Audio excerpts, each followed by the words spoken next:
হরে কৃষ্ণ, রাধে রাধে। শ্রীমদ্ ভগবদ্ গীতায় বলা শ্রীকৃষ্ণের বাণী আজও জীবনে এগিয়ে যাওয়ার অনুপ্রেরণা দেয়। তাই জীবনে কোনো সমস্যার সমাধান পেতে এবং জীবনে সফলতা পাওয়ার জন্য গীতার কিছু বাণী আমাদের মনে রাখা দরকার। শ্রীমদ্ ভগবদ্ গীতা শুধুমাত্র একটি ধর্মের জন্য নয়, এই গ্রন্থটি পৃথিবীর সকল মানুষের পড়া এবং বোঝা উচিত, যাতে সে তার জীবনে সুখ, শান্তি ও সাফল্য লাভ করতে পারে। গীতা এমন একটি গ্রন্থ যা মানুষকে বাঁচার সঠিক পথ বলে দেয়। গীতা জীবনে ধর্ম, কর্ম ও প্রেমের পাঠ শেখায়। শ্রীমদ্ ভগবদ্ গীতার জ্ঞান মানুষের জীবন ও মরণের পরের জীবনের জন্য উপযোগী। গীতা একটি সম্পূর্ণ জীবন দর্শন এবং তা অনুসরণ করা ব্যক্তি সর্বশ্রেষ্ঠ হয়। শ্রীমদ্ ভগবদ্ গীতার বাণী কোনো বিশেষ ব্যক্তি, সমাজ অথবা সম্পদের জন্য নয়, এই বাণী সকলের জন্য এবং শত্রু, মিত্র সকলেই এর যথার্থ মর্ম হৃদয়ঙ্গম করে ভগবানের চরণে শরণাগতি লাভ করতে পারে। যিনি ভগবানের তত্ত্ব উপলব্ধি করতে পেরেছেন, তিনি জড় জগৎ থেকে মুক্ত হয়েছেন। কৃষ্ণ ভাবনায় ভাবিত হয়ে শ্রীকৃষ্ণের সন্তোষ বিধানের জন্য সব রকমের কর্ম করার মাধ্যমেই কেবল কর্মবন্ধন থেকে মুক্ত হওয়া যায়।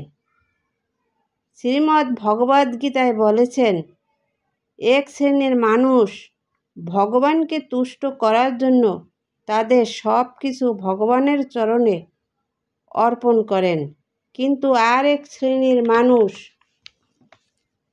আছে যারা আরও বেশি জড় সুখ ভোগ করার জন্য বিভিন্ন দেব দেবীর উপাসনা করে যজ্ঞ করেন। তারা জানে না এই সমস্ত শক্তি ভগবানের শক্তি, দেবতাদের শক্তি নয়। ভগবদ্ গীতায় বলা আছে, জীবগণকে মৃত্যুর হাত থেকে ভগবান শ্রীকৃষ্ণ ছাড়া কেউই বাঁচাতে পারে না। তাই বলি নামে অসুরদের এক রাজা ছিলেন। বলি দেবতাদের কাছ থেকে স্বর্গরাজ্য কেড়ে নেন। দেবতারা স্বর্গ হারিয়ে বিপদে পড়েন। তখন দেবতাদের রক্ষার জন্য বিষ্ণু বামন রূপে ধারণ করলেন।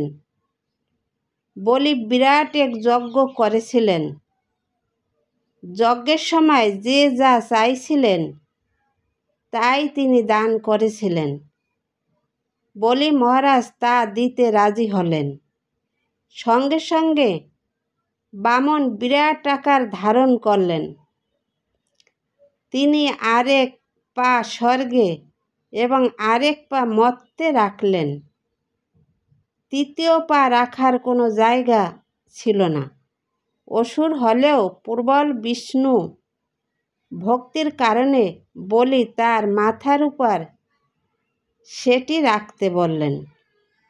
বামনরূপী ভগবান বিষ্ণু তখন বলির মাথায় পা রেখে তাকে পাতালে নামিয়ে দিলেন। এভাবেই ভগবান বিষ্ণু অসুর রাজ্য বলিকে দমন করলেন। দেবতারা তাদের হারানো রাজ্য ফিরে পেলেন। জয় গীতা। হরে কৃষ্ণ।